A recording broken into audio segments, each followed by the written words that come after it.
Aleluia. Fecha os teus olhos.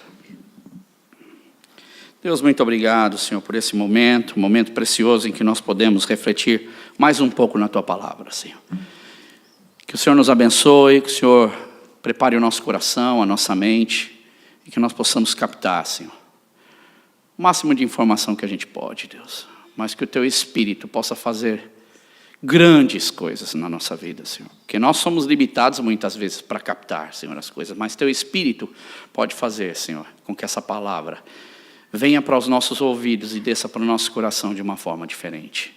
Isso é o que nós, Senhor, como filhos Teus, confiamos e sabemos que a Sua palavra não volta vazia. E é por isso que nós estamos aqui, para ouvir, Senhor, aquilo que Tu tens para nós. No nome de Jesus. Amém. Deixa eu tentar tirar aqui. Aí. Como vocês estão? Bem? Bem, eu estou achando vocês meio quietos hoje. Por que vocês estão muito quietos hoje? Tá tudo bem? Todo mundo na paz? Estão bem ou não estão bem? Estão bem? Amém. Graças a Deus. Bem, nós estamos falando sobre 1 Coríntios no capítulo 15. E continuamos nessa linha, para aqueles que não estavam, falamos 1 Coríntios capítulo 15, versículo 14, a primeira parte. Se Jesus Cristo não ressuscitou, nossa pregação ela é vazia, sem sentido. Depois nós falamos, se Cristo não ressuscitou, a nossa fé é vã, vazia também, sem sentido algum. E até eu dei um exemplo de uma das traduções que eu tenho, que diz que se Cristo não ressuscitou, tudo que nós ensinamos a vocês está errado, e vocês investiram numa vida de ilusão. Essa grande realidade na vida de muitas pessoas que vivem, não porque a palavra ela não é real, não porque a palavra não tem seu efeito, mas porque estas pessoas vivem como se Jesus estivesse morto e vivem uma fé que é a mesma coisa que nada, muitas vezes. Verdade ou não? Talvez você conheça alguém perto de você, alguém que você tem amizade, que não é perto do lado não, viu? A Miriam já foi falar, perto que eu digo, alguém que você conhece. Mas a carta aos Coríntios, ela é uma carta intrigante, porque cada vez que você entra ali para ver alguma coisa, você vai descobrir algo novo. E foi uma das igrejas, se não a mais difícil, por causa de problemas seríssimos que ela estava enfrentando. Era uma igreja fervorosa, porém, em matéria de espiritualidade, complicada. E faziam muito barulho, estavam cheios de problemas. E Paulo, então, ele manda essa carta maravilhosa, essa carta linda, para tentar, não é, debaixo da orientação do Espírito Santo de Deus, com aquele coração maravilhoso de Paulo, para colocar as coisas em ordem. Isso é um homem usado por Deus. Homens e mulheres usadas por Deus têm esse efeito na vida das pessoas. Tem o efeito de trazer a verdade e conseguir extrair o melhor das pessoas. A cidade de Corinto, então, era uma cidade muito complicada também, por sua cultura. Seus habitantes, eles eram muito ligados a essa questão da filosofia, e eles tinham a sabedoria na sua mais alta estima. A região ali, ela possuía por volta de 12 templos oficiais. Um dos templos que é muito falado, geralmente não se falam todos, mas um dos templos que é muito falado é o templo de Afrodite, a gente já falou. Então era coisa de prostituição, o pecado ali batendo a porta por causa de ser um lugar ali onde tinha seu porto. Então as prostitutas desciam e mesmo tinha o templo, onde eles subiam lá, em Acrocoríntio, lá em cima, e ali onde havia o templo, mas não havia só esse, havia o templo de Apolo, e tem um outro templo, não sei se você já ouviu falar, mas existia um outro templo ali, que também era muito usado, esse templo era quase como um hospital. Já ouviram falar desse templo? Está lá, esse templo existe, inclusive se você for lá, você vai ver no museu algumas peças desse templo, que era o templo de Asclépio, que é um templo ao Deus da cura. Em vários lugares havia também desse templo, porque as pessoas quando precisam de cura, as pessoas quando precisam de algo, elas vão na onde aqui hoje? Vão no médico.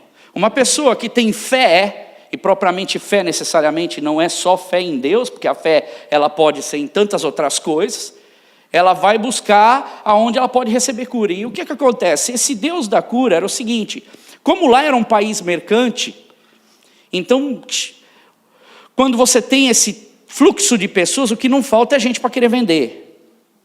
E eles tinham ali, quando as pessoas que iam lá para obter cura, eles tinham, por exemplo, partes do corpo que a pessoa via onde ela tinha problema, e ela escolhia, ela comprava a parte do corpo que ela tinha problema, porque ela ia oferecer essa parte para o Deus da cura, e ali, muitas delas levavam de volta para suas casas, para sempre lembrar esse pacto que ela teve com Deus da cura, porque tem partes de cérebro, partes de mão, partes de órgãos sexuais, tem tudo, todas as partes do corpo você consegue ver, isso tem até no museu lá, e é interessante porque você vê a necessidade, você vê o desespero das pessoas.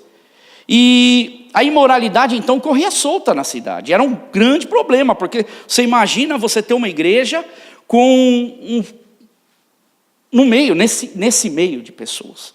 Não é? Então, Corinto era uma cidade notória, então, por tudo que era pecaminoso. E o próximo versículo que nós vamos ver está em 1 Coríntios, versículo 15. Abra a tua Bíblia. É aquilo que eu falei, analise e olha o versículo na cabeça Você pega um versículo, olha para o que Paulo queria dizer, aonde ele queria levar, quais eram as coisas e as lições que a gente tira. Mais que isso, seremos considerados falsas testemunhas de Deus, pois contra ele testemunhamos que ressuscitou a Cristo dentre os mortos. Vou ler mais uma vez. Mais que isso, seremos considerados falsas testemunhas de Deus, pois contra ele testemunhamos que ressuscitou a Cristo dentre os mortos. Quando nós olhamos questão de testemunho, aquilo que a gente tem como fé, aquilo que a gente testemunha, presta atenção. Ele diz assim, se Cristo não ressuscitou, nossa profissão de fé, ela é falsa. Ela é um engano. Ela não é somente vazia. Tem muitas pessoas que têm fé, mas elas acreditam numa fé vazia. Mas agora ele está falando que é uma fé enganosa. É uma fé que pessoas vivem como se Cristo não tivesse ressuscitado. Essa mentalidade ela começa a entrar dentro da igreja. E aqui, quem é a primeira pessoa a ser enganado quando a gente fala em questão de fé? Somos nós mesmos. Ou são as pessoas que têm essa fé por engano a si mesmo. Não são as outras pessoas somente. Primeiramente afeta ela para com ela mesma. E também afeta a minha relação para com Deus. Se o meu testemunho, se eu sou falsa testemunha, se eu não creio na ressurreição, se eu não creio num evangelho completo, eu acredito num verdadeiro engano. Eu não somente tenho uma fé vazia. Nós testificamos de um Jesus que não ressuscitou. Se você cantou as músicas que nós estávamos hoje aqui na ministração fazendo, e prestou atenção, várias dessas músicas falou sobre ressurreição. Nós acreditamos e cremos pela fé que Cristo ressuscitou dos mortos. Não é somente ele morreu, mas ele ressuscitou. Não haveria autoridade nenhuma naquilo que nós professamos como fé. Eu andaria, o versículo é mais ou menos assim, eu andaria no sentido contrário daquilo que é verdadeiro. Jesus Cristo morreu, mas eu ando vivendo totalmente o contrário disso. Eu ando num tremendo engano. É mais ou menos quando um time, ele chuta contra o seu próprio gol. Não tem coisa pior do que você marcar um gol contra. Para quem marca um gol contra, em especial quando é time de campeonato, é horrível. Muitos cristãos marcam gols contra a sua própria crença, se é que essa crença realmente é forte. Como acontecia aqui na igreja de Corinto, Irmãos que deveriam seguir em frente, estavam parando, atrapalhando. Olha quanta coisa que tinha na igreja de Corinto. Causando grandes danos, porque a carta trata disso.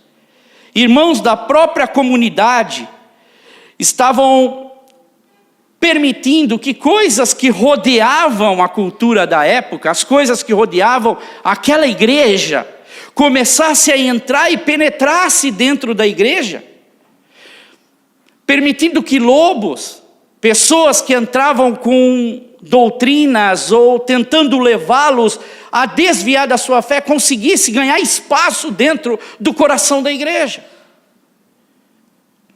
E aqui nós vemos uma igreja se desviando do seu caminho. Nós vemos uma igreja, e Paulo nessa atenção, um cuidado para que isso não acontecesse. Esse é um grande problema no tempo de Paulo. Porque a vida deles era uma vida de quê? Filosófica. A vida deles ganhava quem tinha o melhor argumento. Era verdade ou não? Se você for estudar, quando eles decidiam as causas deles, eles iam ali para o Areópago, ou na onde eles debatiam, quem tivesse a melhor lábia, ganhava na conversa. Será que isso não acontece hoje?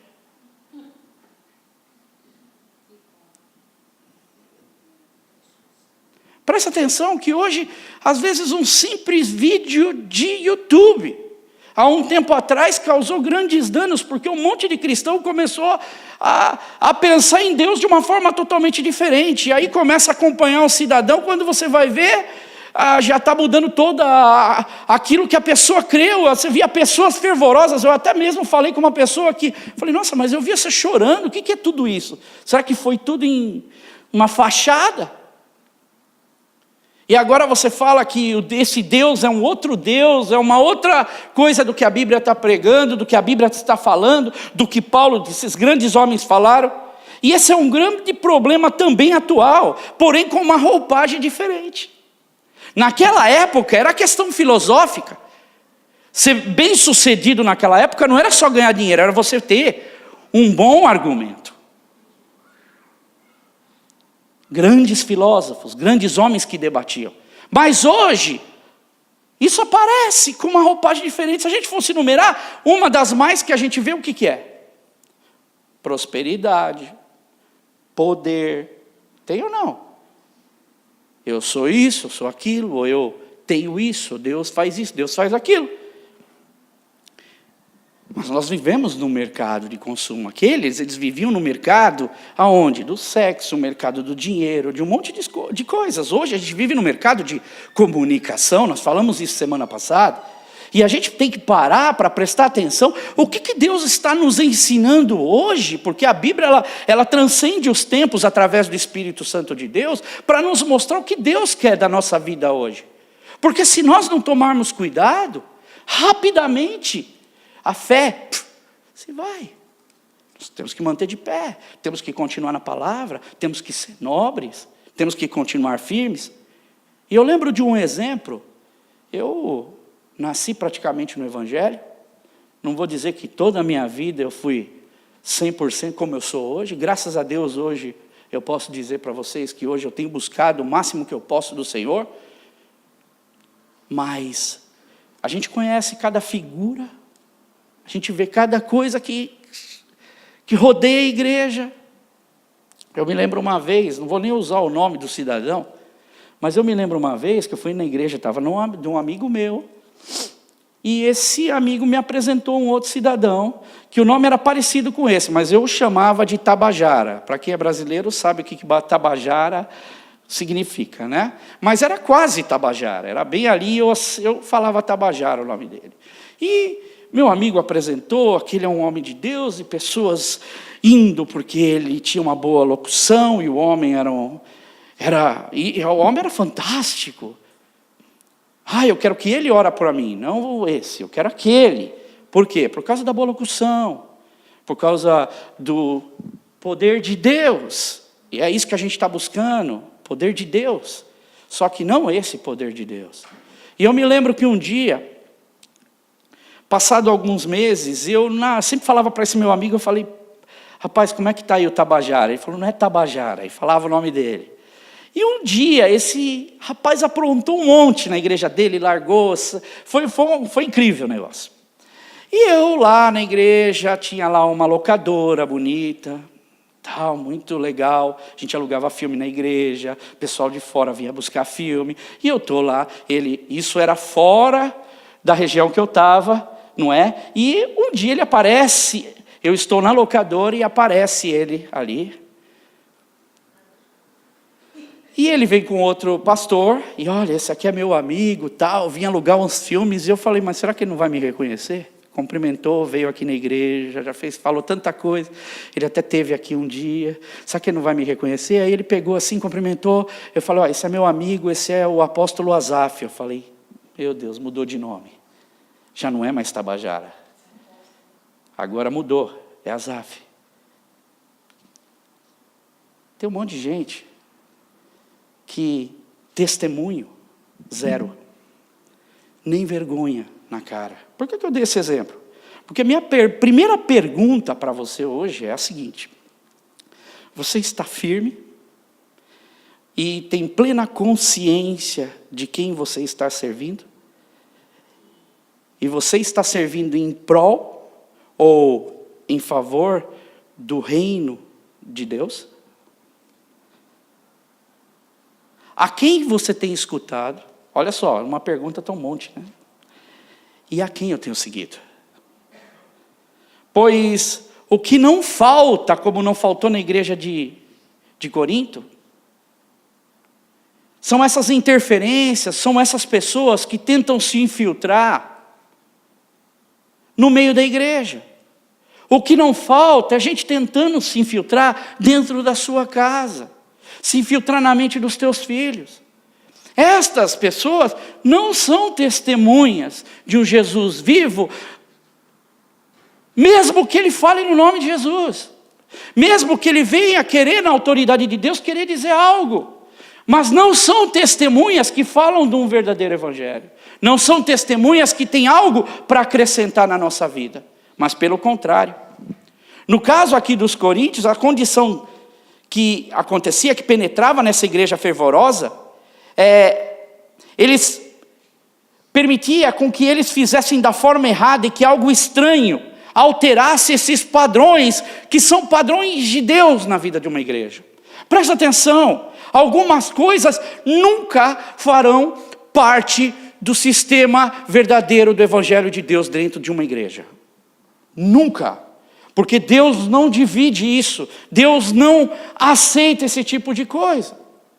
E nós precisamos não só ter ouvidos, mas temos a nossa mente firmadas em Jesus, para que nós sejamos sim verdadeiras testemunhas de Deus. No caso aqui, era pela ressurreição, e por outras coisas que a igreja fazia. Mas o que muitas vezes nós temos permitido, que para dentro de nós, que talvez quando olhe para nós, não nos olhe como uma testemunha de Deus, porque o que nós somos testemunha de Jesus. Pessoas que não são instrumentos, mas são pessoas que lutam contra e não a favor do evangelho de Deus. Na ocasião aqui da carta de Paulo no Coríntios, havia facções, haviam problemas que estavam se alastrando na igreja, irregularidades morais, frouxidão moral dentro da igreja, além de Paulo tentar responder algumas perguntas que são feitas. Uma carta lindíssima, você pode ler e com certeza você vai poder captar muitos ensinos. O propósito dessa carta gira em torno desses problemas que estão na prática cristã. Santificação progressiva do cristão, com o aperfeiçoamento contínuo do quê? Da santidade. Nós chegamos para Jesus, começamos a ouvir de Jesus, começamos a aprender de Jesus, mas nós não podemos ficar do mesmo modo que nós estávamos, e nem retroceder, porque mas nós precisamos ter uma continuidade em Deus, e cada dia nós melhorarmos mais a nossa intimidade com Deus, e a nossa santidade em tudo que nós fazemos. Paulo tinha a preocupação por esses irmãos de Coríntios e seus problemas, revelando em Paulo o seu verdadeiro coração do quê? De pastor. Paulo tinha um coração de um cuidado, porque mesmo tendo todos esses problemas, ele demonstra o amor. A segunda pergunta que eu quero fazer: como igreja, qual tem sido o nosso comportamento perante o Evangelho de Cristo? Quanto ao nosso testemunho dia a dia. Quer ver um cristão? Veja ele dia a dia.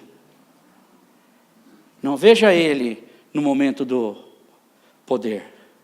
Veja ele no poder, dia a dia. Apesar de ser uma carta escrita há muito tempo atrás, essa é uma carta oportuna para a igreja hoje. Sabe para quê? Para nos instruir e para nos inspirar. Os muitos problemas que estavam na igreja de Corinto continuam aflorando o nosso tempo no dia de hoje. Imaturidade, instabilidade, divisões, ciúmes, invejas, irmãos colocando irmãos na justiça, dificuldades conjugais, imoralidade sexual, mau uso do quê? Dons espirituais, entre outros. Hoje, se a gente for olhar para a igreja, vem isso daí com alguns updates relevantes à cultura em que nós estamos. Essa carta de Coríntios mostra o coração de Paulo, ao ponto dele chegar no capítulo 13, ele escreveu uma carta sobre o amor. O que é um verdadeiro amor? No meio da entrega do corpo para a prostituição, no meio da divisão entre os irmãos, no meio de um monte de disseminação dentro da igreja, ele consegue, no coração de um homem de Deus, cheio do poder de Deus, entregar uma mensagem sobre o amor, que hoje é usada para casamento, hoje é usada para a igreja. Vocês estão entendendo? O que Deus quer que nós entendamos, o que o Espírito Santo quer trabalhar em nós, é que nós possamos olhar e falar: Deus, em mim, Senhor, como tenho sido eu, que testemunha tenho sido eu? Porque não quer dizer que quando a gente fala de igreja evangélica, e isso está meio disseminado hoje, você está falando de um povo convertido. Não quer dizer porque você está falando que aquele fulano, ciclano é evangélico, você está falando de um povo que serve a Deus e é uma verdadeira testemunha de Deus. Testifica sobre Deus, sobre a morte, a ressurreição de Jesus Cristo. A gente tem sim, hoje o que a gente vê falar é sobre auditórios lotados, a gente ouve sim que Deus existe, mas é um Deus existe bem diferente, bem distinto do que a gente tem como evangelho de Deus. E há uma frase muito interessante, eu gosto de ler livros, e uma frase muito interessante de Agostinho, que era um teólogo e filósofo do século V, ele diz o seguinte: se você crê somente naquilo que gosta no evangelho e rejeita o que não gosta, não é o evangelho que você crê, mas sim em si mesmo. Se nós queremos ser testemunhas verdadeiras de uma fé verdadeira, e nós nos propomos ensinar, não só como igreja, mas viver esse evangelho verdadeiro e robusto, isso não é fácil. Sabe por que não é fácil? Seguir aquilo que Jesus fala vai muito diferente. O que Paulo está querendo ensinar para esses irmãos é muito bom, nós vivemos em comunidade, mas seguir o que Jesus fala não é fácil, e é bem diferente do que aquilo que a gente recebe. Por exemplo, Jesus chega e fala, num dos seus ensinos, são muitos, nega o quê? A si mesmo. O que mais que ele fala? Dá o quê? A outra face, se alguém bater. Viva para quem? Para o seu próximo. Inclui quem? As outras pessoas na sua vida, no seu dia a dia. Reparte o que você tem. Devolva tudo aquilo que às vezes você pegou e você vivia uma vida ruim, hoje você mudou de vida. Devolva. Nós vemos o caso de quem? Na Bíblia? Zaqueu. Restitua aqueles que você prejudicou. Esse é o evangelho de Cristo e por aí vai. E é importante nós termos a atenção quando nós falamos em questão de testemunhar a Jesus Cristo, o perigo que qualquer ensino que não se baseia no verdadeiro evangelho, esse ensino ele dá mais força para outra coisa, para o quê? A ambição do que está dentro do coração do ser humano. Qualquer ensino que não venha falar da verdade de Jesus, porque Jesus é isso, é uma entrega nossa para as outras pessoas, viver o evangelho de Jesus. Nós fazemos com que outras coisas somente aflorem no coração do que o ser humano já tem. Porque o evangelho que às vezes dá ibope é o evangelho de conquista. É o evangelho que Jesus, ou Deus, ele está ali para fazer a nossa satisfação. E não nós para estarmos na presença de Deus, virmos a presença de Deus e colocarmos no nosso coração. Ser testemunhas, meus irmãos, de Cristo, crer em Jesus Cristo que morreu e crer em Jesus que ressuscitou, é completo e tem que ser completo na nossa vida. É muito fácil a gente obter muitas pessoas e a gente vê isso por promessas que a gente faz trocando. E uma das promessas que a gente mais tem hoje, a gente vê, é a questão do dinheiro, é a questão daquilo que Jesus pode oferecer, do que Deus pode oferecer. Mas isso não é uma relação, isso é uma troca. Eu não tenho uma relação com Deus, mas é assim, eu dou na condição de que eu possa ser abençoado. Eu não dou na condição daquele que eu sei quem eu tenho servido. Eu não dou na condição do Deus que eu sei que Ele é a razão da minha vida. Eu não dou para o Senhor porque é a gratidão que eu tenho. Eu dou para o Senhor que é para mim não ficar sem. Se eu ajo na minha vida assim, meus irmãos, para pensar, nós não estamos testemunhando um Jesus verdadeiro. Porque em nenhum momento nós conseguimos encontrar isso na palavra de Deus. Nós encontramos que pessoas com o seu coração grato, pessoas que chegam diante do Senhor e entregam, elas sim têm uma relação com Deus, e elas começam a ganhar intimidade, e elas são reconhecidas sim por Deus em suas atitudes. Como os nobres, como o Du falou, como uma simples algo, de ler a palavra de Deus, que é algo que qualquer cristão tem que fazer, se nós somos cristãos. Mas eu sou cristão, mas eu não pego a palavra de Deus, eu não leio a palavra de Deus, eu não tenho contato com a palavra de Deus. Ou aliás, eu tenho contato com Deus quando eu preciso. Aí eu vou até Deus. Como eu posso ter contato com Deus, como eu posso me dizer uma testemunha verdadeira do Senhor, ou testificar algo verdadeiro de Deus, se eu não tenho esse contato com Deus? E essa igreja aqui, então, até certo ponto, então, era uma igreja que tinha, sim, seus membros, era uma igreja cheia de problemas. E esse zelo de pastor que vai lutando, vai se empenhando e escreve essa carta com amor, é algo que dentro das nossas igrejas, dentro da igreja verdadeira de Cristo, isso tem que ter, não só com o pastor, mas com todos aqueles que vão assimilando, que vão recebendo em seu coração essa mensagem do Evangelho, que o Espírito Santo vai trabalhando, vai sendo produzido nessas vidas frutos, para testemunho do que? Verdadeiro da palavra de Deus. Na minha Bíblia, esse versículo que nós lemos, numa das Bíblias que eu tenho, diz o seguinte: além disso, se não há ressurreição, somos culpados de mentir a vocês sobre Deus. E tudo o que apresentamos como testemunho de que Deus ressuscitou a Cristo, não passa de um engano.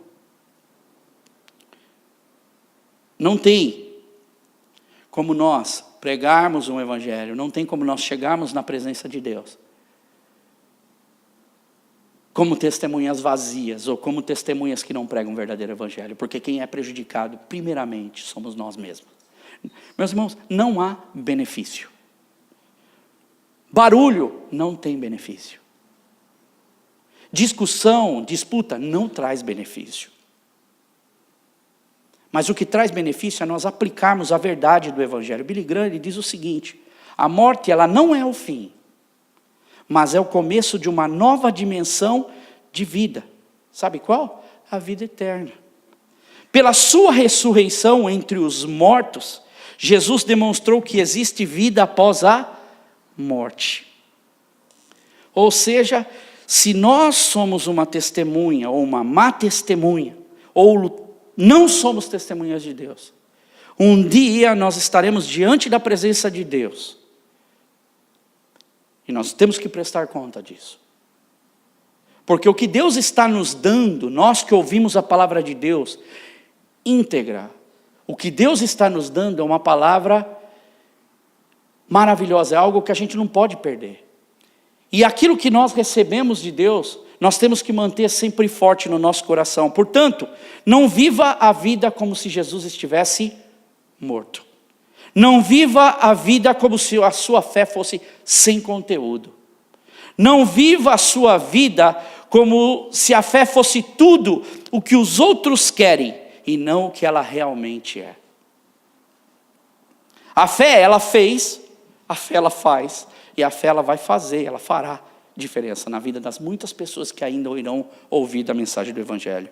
E você sabe, uma das coisas assim que deslumbra o meu coração é quando eu consigo ler a palavra de Deus e eu consigo entender o que a palavra de Deus está mostrando. E agora eu queria que vocês me ajudassem para a gente terminar essa palavra. O livro de Atos dos Apóstolos, ele é um relato do nascimento e do começo da igreja o quê? Primitiva. Dos primeiros cristãos.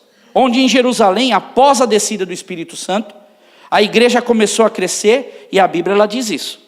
A Bíblia relata. Nós lemos, foi o último da primeira etapa que nós lemos, foi Atos. Por exemplo, a primícia da igreja primitiva, o evangelho que era pregado na igreja primitiva. Pedro, por exemplo, nas suas primeiras pregações, muitas vidas foram salvas, e se você começar a estudar essas histórias e os documentos que naquela época tem, você vai ver e descobrir que a igreja de Jerusalém, ela cresceu de uma tal forma, ela explodiu. Qual é o segredo? Por que essa igreja explodiu? E uma igreja que há 2000 anos atrás começa a receber esse evangelho, e hoje nós recebemos e continuamos recebendo esse evangelho, e até hoje isso funciona e trabalha nas nossas vidas, e mais vidas vão se chegando ao evangelho de Cristo. Chegam a dizer alguns estudiosos que em pouco tempo a igreja já tinha mais de 100 mil adeptos. Tanto que ela se espalhava. Também não é difícil, se a gente começar a olhar e fazer as contas, a gente vai ver que numa pregação era 3 mil, noutra pregação era 5 mil. A gente começa a ver que o Espírito Santo de Deus começa a se alastrar. Agora a igreja ela cresceu por duas razões. Primeiro, Jesus ele ascendido aos céus e ele diz após a sua ressurreição, depois que ele vai aos céus, ele diz que é para os anjos dizem, o que vocês estão aguardando aí? Vão para Jerusalém, vão lá, ficam lá. E a recomendação que é dada para aqueles homens é que eles vão até onde? Jerusalém, e aguardem, porque até que vocês sejam revestidos do alto, pelo Espírito Santo. Veja só, há um ser revestido do Espírito Santo de Deus. Então a primeira é que o Espírito Santo é derramado sobre a vida deles, veio como fogo sobre eles, encheu aquelas vidas do que? De poder, e a igreja explodiu em crescimento, por causa do poder do Espírito Santo de Deus. Agora, o que aqueles homens pregavam? Se você começar a estudar a segunda, você vai ficar surpreso.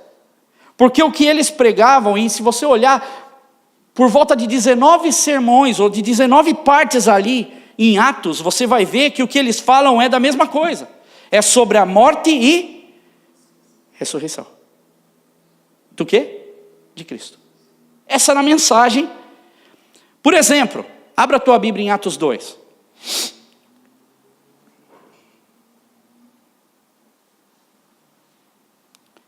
Pedro, em sua primeira pregação, logo após a descida do Espírito Santo, ouvindo-se este som, ajuntou-se ali a multidão, não é? Aí houve um estrondo, as pessoas ali foram batizadas com o Espírito Santo. Só que, olha, veja só, a multidão que passava, as pessoas que passavam, elas começaram a ouvir cada um a falar na sua própria língua.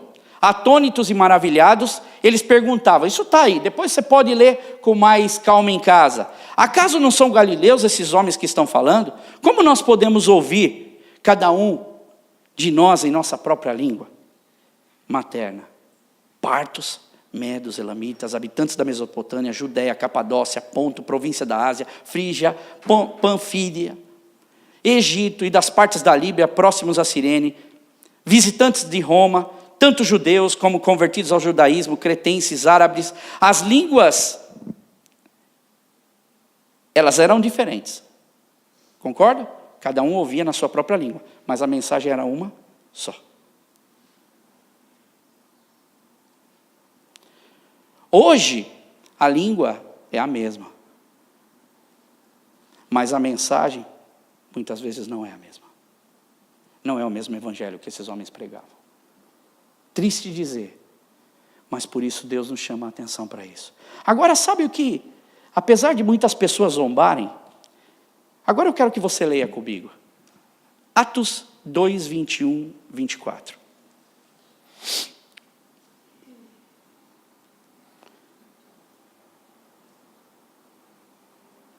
Eu vou pegar um outro microfone, eu queria que alguém lesse para mim.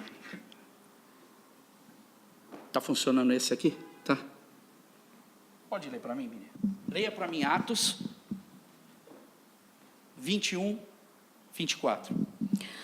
Então todos os que pedirem a ajuda do Senhor serão salvos. Pedro continuou: Homens de Israel, escutem o que eu vou dizer. Deus mostrou a vocês que Jesus de Nazaré era um homem aprovado por ele. Pois por meio de Jesus, Deus fez milagres, maravilhas e coisas extraordinárias no meio de vocês. Como vocês sabem muito bem, Deus, por sua própria vontade e sabedoria, já havia resolvido que Jesus seria entregue nas mãos de vocês. E vocês mesmos os mataram por mãos de homens maus, que os crucificaram. Mas Deus ressuscitou Jesus. Deus ressuscitou o quê? Jesus, livrando-o do poder da morte, porque não era possível que a morte dominasse. Então, uma das mensagens que você vê, Jesus Cristo está vivo. Jesus Cristo ressuscitou. Amém. E Pedro, ele continua ainda falando da ressurreição, no versículo 31 e 30 a 33, e ele falou da ressurreição, e esse texto termina com o resultado de 3.000 vidas são acrescentadas. Só que não para por aí, se a gente continuar lendo, Pedro e João viram um homem aleijado na Porta Formosa. Todo mundo conhece essa história. Aquele aleijado estava lá já há muito tempo. Talvez por muitas vezes já tinham passado, ele já tinha visto esses homens, mas não era o momento. E agora Pedro, revestido do poder de Deus, João revestido do poder de Deus, da autoridade, eles vão até este homem, chegam, esse homem pede para eles uma esmola, e Pedro diz a famosa frase: primeiro, olha para nós. Segundo, não tenho o quê? Prata nem ouro, mas o que eu tenho eu lhe dou. Em nome de Jesus o Nazareno, ande. Segura aquele homem, levanta aquele homem, e aquele homem se põe de pé. Aquilo causa um estrondo, o povo fica maravilhado. Agora, veja só o que acontece também. Lê para mim, Miriam. Atos 3, 12, 15.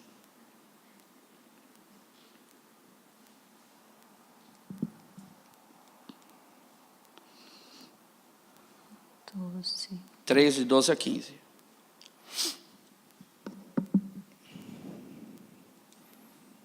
Achou? Achei. Quando Pedro viu isso, disse ao povo: Israelitas, por que vocês estão admirados?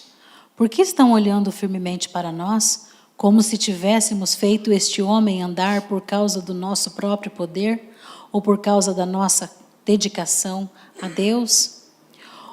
O Deus dos nossos antepassados, o Deus de Abraão, o Deus de Isaque e o Deus de Jacó, foi quem deu glória ao seu servo Jesus. Mas vocês o entregaram às autoridades e o rejeitaram diante de Pilatos. E quando ele resolveu soltá-lo, vocês não quiseram. Jesus era bom e dedicado a Deus, mas vocês o rejeitaram. Em vez de pedirem a liberdade para ele, pediram que Pilatos soltasse um criminoso. Assim, vocês mataram o autor da vida. Mas Deus o ressuscitou. E nós somos testemunhas disso. Testemunhas vivas de um Deus que está vivo. E se nós olharmos Atos 4, nós vamos ver que João, por causa desse homem, foi colocado na prisão. Pedro e João foram colocados na prisão. E quando eles são colocados, antes mesmo, eles já tinham falado com as pessoas, eles viram essas maravilhas, 5.000 vidas se achegam a Jesus. Está vendo o andamento do que é vida que tem testemunho? Não tem como não haver uma reação. E aí eles colocam Pedro e João na prisão e esperam até o próximo dia. Aí ele é levado na frente do sumo sacerdote, ele é levado na frente dos homens. E aí nós vamos ver a mesma coisa. Atos, agora, uma pincelada só, e você vê em casa, Atos 4, por exemplo, de 8 a 12, mesma coisa. Fala que Deus ressuscitou Jesus dos mortos. Aí você vai mais para frente, alguns judeus convertidos em Atos 10, na casa de Cornélio, quando Pedro chega perante Cornélio ali e a sua família, e Pedro ele estava, vamos dizer assim, com problemas de ir até lá, até que o Espírito Santo mostra que ele deveria, até que Deus o mostra que ele deveria até aquele lugar, e quando ele se depara com aquela família toda reunida, ele fala: como é que eu posso não falar da palavra de Deus para essas vidas? Como é que eu posso, se Deus purificou e se Deus trabalha com essas vidas, como é que eu posso não pregar do Evangelho de Deus para essas vidas? E ali a mensagem que ele fala para estas pessoas é sobre ressurreição. Aí você vai mais para frente, Atos 13, ressurreição. Paulo em Antioquia da Psídia. Aí você vai mais para frente, Atos 17, aonde o Du leu hoje, você vai ver o tema ressurreição. Morte e ressurreição de Jesus. Eles dão testemunho porque muitos desses homens viram Jesus Cristo vivo. Por fé acreditaram. Paulo, por exemplo, em Atenas, quando fala para o Areópago, ele fala assim: eu vejo muitos deuses estranhos aqui, mas aquele altar onde não tem nenhuma escultura e nenhum Deus, é esse o Deus que eu digo para vocês, é esse o meu Deus, que vocês não conseguem colocar numa escultura. E ele também vai dizendo ao Deus desconhecido, e ele vem e diz que Deus deu prova porque ressuscita o seu filho Jesus. E o resultado de termos uma vida de testemunho para Deus, uma vida de testemunho verdadeiro com o Senhor, é que nós podemos olhar para esses homens e hoje tirar muitas lições para nós. Lições que nos fazem estar firmes, lições que nos fazem ser verdadeiras testemunhas. Ter a autoridade do Espírito Santo, e é isso que nós buscamos como igreja. Pentecoste, servir ao Senhor e celebrar o Pentecoste é celebrar essa descida do Espírito Santo de Deus sobre a nossa vida, é celebrar esse poder do Espírito Santo de Deus na nossa vida, para que nós possamos ser o quê? Atuantes no ministério com eficiência, e sermos verdadeiras testemunhas de Deus. E muitos estudiosos dizem que se estes homens eles não tivessem tão convictos daquilo que eles serviam, se eles se achassem mentirosos naquilo que eles estavam pregando, eles não arriscariam sua própria vida. Mas porque eles tinham convicção de quem eles estavam servindo e do Deus que eles serviam, eles arriscaram sua própria vida. Meus irmãos, sermos testemunhas de Deus é algo que produz no nosso coração. Que nós possamos ser testemunhas que realmente falam da verdade do Evangelho. Testemunhas que não são maus exemplos em todas as áreas, não é só na ressurreição, não. Porque a ressurreição, se Jesus vive mesmo na nossa vida, nós pregamos esse Cristo vivo. E aproveitando, já que eu falei sobre dois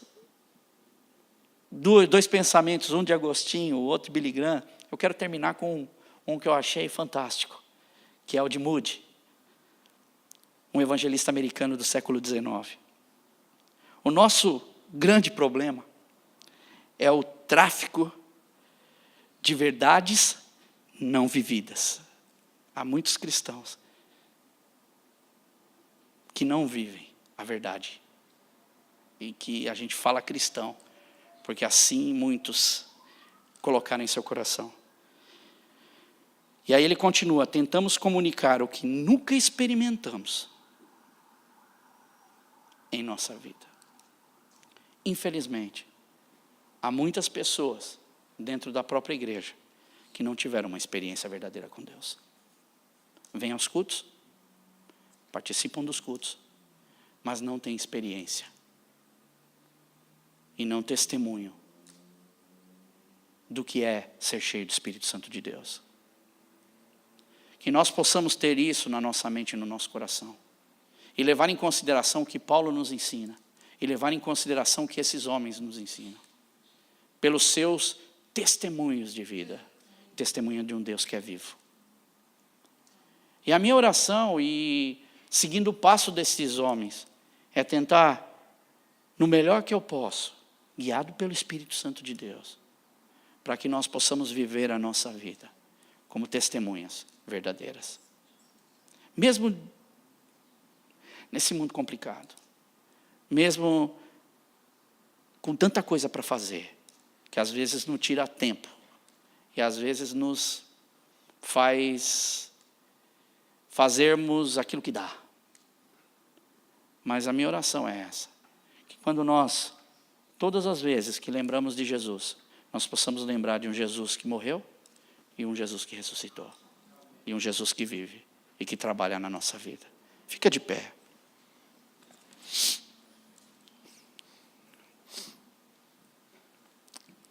Senhor, nós te agradecemos, Deus, porque assim como a mensagem no passado foi tão bem vivida, Deus, por estes homens, mesmo em meio a tanta dificuldade, porque todas as vezes que eles falavam do Evangelho, muitas pessoas se levantavam contra eles.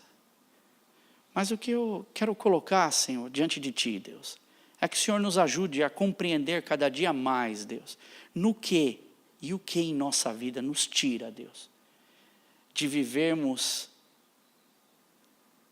na totalidade essa experiência com o Espírito Santo de Deus. E não termos, sim, como diz Moody, o tráfico de situações que nós não vivemos na nossa vida. Porque é tanta coisa que tira o tempo daquilo que é realmente benefício. E muitas vezes a gente imagina, Deus, que o benefício é somente para a nossa vida espiritual como igreja. Mas só o Senhor, o melhor que o Senhor sabe, Deus, que também é para a nossa família, para a nossa casa, Deus. Para os nossos filhos, Senhor.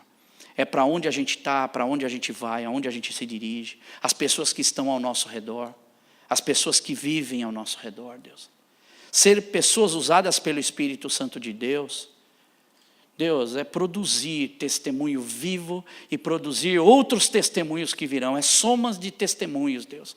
Porque o testemunho que nós obtemos de verdadeiros cristãos, Pai, eles se somam porque nós seremos testemunhos. E testemunhos de vidas que nos levam, Senhor, sim, a um verdadeiro encontro contigo, Deus. O que Paulo quis e o que Paulo queria com essa igreja, Deus, era levá-los a uma consciência de que nada melhor do que sermos dirigidos pela verdade de um evangelho puro, um evangelho que não tem manchas, um evangelho que nos leva para o caminho correto, Deus. Pai, não permita, Senhor, que nossos ouvidos, não permita, Senhor, que o nosso coração se desvie, Senhor, nem para a direita, nem para a esquerda, Deus, mas que nós nos mantemos firmes, Deus. Cada vida que aqui está, Senhor, ouvir a Tua palavra é um privilégio que nós temos, de liberdade. E que esse evangelho ele entre no nosso coração. E que as pessoas olhem para nós assim como testemunhas que falam de uma verdade, Deus. Pai, em cada atitude, em cada gesto, no nome de Jesus, Senhor. Amém, Deus.